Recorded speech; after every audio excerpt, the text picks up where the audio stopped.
Kıymetli kardeşlerim, kıymetli basın mensupları, malumunuz 400 günden fazladır süren bir soykırım, bir katliam var. Bu soykırım ve bu katliam maalesef dünyanın gözlerinin önünde, Müslümanların gözlerinin içine baka baka gerçekleştiriliyor. 50 bini aşkın Müslümanın şehit edilmesi ve 100 binin üzerinde Müslümanın yaralanması yine bu Müslümanların, bu aciz Müslümanların bakışları arasında hala gerçekleşiyor. Bütün dünya Lübnan-İsrail Savaşı'na, Suriye'deki son yaşanan olaylara odaklanmışken Gazze yine kan ağlıyor, Gazze'de yine katliam sürüyor ve Gazze'deki insanlar her türlü ihtiyaçtan yine yoksun bir şekilde hayatlarını devam etmeye çalışıyorlar. İsrail bu şekilde Lübnan'a, diğer taraflara dikkatleri çekerek bizi Gazze'deki soykırıma alıştırdı. Ama unutturmaya da çalışıyor diğer yandan. Biz sivil toplum kuruluşları olarak, Müslümanlar olarak belki alıştık bu duruma ama bunu unutmamalıyız, unutturmamalıyız. Gazze'de soykırımın devam ettiğini her platformda, her ortamda dile getirmek zorundayız. Sadece dile getirmek yetmiyor. Bundan önceki bütün basın metinlerimizde ifade ettiğimiz şeyleri tekrar burada ifade edeceğiz ve devlet büyüklerinden, hükümetimizden, Sayın Cumhurbaşkanımızdan bazı taleplerimiz ve isteklerimiz olacak. Bunları da burada sizlerle paylaşmak isterim. İlk olarak her ne kadar yetkililerce inkar edilse de, yapılmıyor dense de ama saha bunu göstermiyor. Yemen'in bir Türk gemisine saldırması, ZİM şirketinin yaptığı taşımacılık şunu gösteriyor ki bize İsrail ile Türkiye arasında hala ticaret devam ediyor. Her ne kadar hükümet yetkilileri bunun Filistin'le ticaret olduğunu iddia etseler de bunun ne akla ne de mantığa uyan bir tarafı yok. Malumunuz Filistin'de bir çivi bile çakmak, İsrail'in denetimindeyken Filistin'le bu kadar ticaret yapmak akıl dışıdır. Bu vatandaşları oyalamak ve vatandaşlarla dalga geçmekle eşdeğerdir. Herkes bizi boykota davet ediyor, vatandaşlar olarak, sivil toplum kuruluşları olarak. Ama asıl boykotun devlet mecrasında yapılması gerektiği ve bütün ilişkilerin kesilerek vatandaşın boykotuna bu şekilde destek olunması gerektiğini belirtmek istiyorum. Diğer yandan İsrail'e sevkiyat yapan firmalar belli. Hem yerli hem yabancı firmalar var. Bunlara bir an önce hükümetimiz tarafından yaptırımlar uygulanmasını bekliyoruz.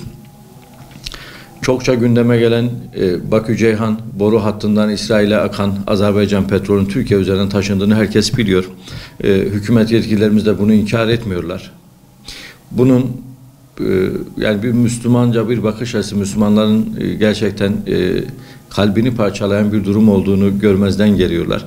Bir an önce bu akışın insan hakları ihlalleri gerekçesiyle bitmesini ve bu petrol akışının durdurulmasını talep ediyoruz. Bu şekilde İsrail'in can damarlarından biri inşallah kopacaktır diye ümit ediyoruz. Malumunuz bugünlerde son zamanlarda, son bir haftada Filistin yanlısı gösteriler, basın açıklamaları maalesef gözaltılarla sonuçlanıyor. Eğer bunlar gözaltılarla sonuçlanıp insanlar günlerce gözaltında tutuluyorsa, İsrail'i ve Siyonizmi öven, Filistin'i aşağılayan hesaplar ve konuşmalar da nefret suçu kapsamına alınıp bunların da yargılanmasını talep ediyoruz.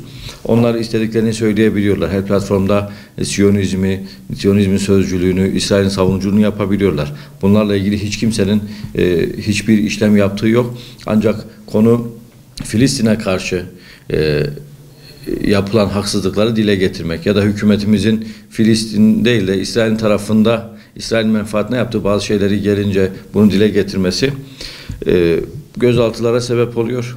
Burada da bir adaletsiz bir durum var. Bu durumun da düzeltilmesini yetkililerimizden talep ediyoruz. Bunların yanında Siyonist örgüt Şabat üyesi, İsrailli komutan, Birleşik Arap Emirlikleri Şabat sorumlusu, Haham Kogi'nin 3 tane Özbek Müslüman tarafından öldürüldüğü malumunuzdur. Bu Müslümanlar bu Siyonist katili öldürdükten sonra ülkemize sığındılar. Ülkemizden de İsrail'e verilmek üzere Birleşik Arap Emirlikleri'ne tekrar iade edildiler. Biz bunu yapan yetkililerimize şunu sormak istiyoruz. Bu davranışla, bu tavırla Filistin'in yanında olduğunuzu nasıl iddia edersiniz? Siyonizm karşıtı olduğunuzu nasıl iddia edersiniz? Filistin'e destek mitingleri, Filistin'e ile ilgili basın açıklamalarının sürekli olarak devam etmesi gerekiyor. Halep ve Suriye'de yaşananlar, Lübnan'da yaşananlar ve dünyanın birçok yerinde, birçoğu da Müslüman beldesi yaşananlar bize Gazze'yi, Filistin'i unutturmasın. Orada hala bir damla suya, bir lokma ekmeğe muhtaç, çadırlarda yaşayan, kış şartlarında çadırlarını su basan, soğuktan ölen çocukların hala olduğu bir Gazze var. Yüz binlerce insan hala hayati tehlike altında. Yüz binlerce insan hala Siyonizmin pençesinde. Bütün bunları görmezden gelerek günlük manşetlere, günlük olaylara kapılıp asıl gündemimizi, Gazze'yi lütfen ıskalamayalım. Diğerleri de önemsiz değil.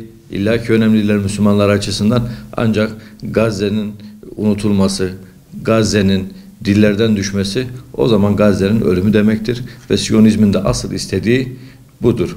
Lütfen Allah rızası için buna dikkat edelim.